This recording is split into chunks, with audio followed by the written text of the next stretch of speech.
Alright, let's take a quick trip back to the medieval world. Break down those social classes you always hear about in movies and games.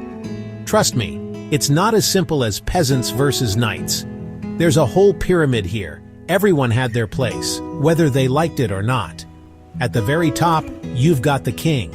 At the very top, you've got the queen. They're not just chilling in castles, they're running the show, handing out land to loyal followers. But right below them are the nobles. Think lords, ladies, dukes, counts.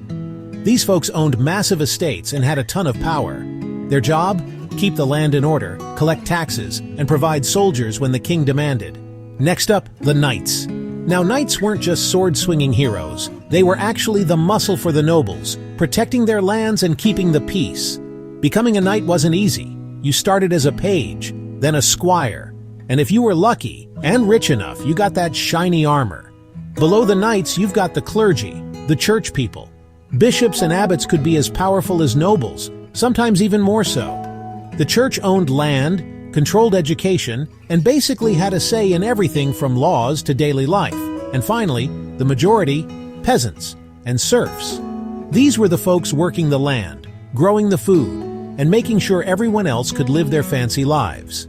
Some peasants were free, but most were serfs, tied to the land and their lord for life. So, medieval society, it was all about hierarchy. Where you were born pretty much decided your fate. But hey, every now and then someone broke the mold, usually with a lot of luck or a lot of trouble. And that's your crash course in medieval social classes. Next time you're watching a fantasy epic, you'll know exactly who's who.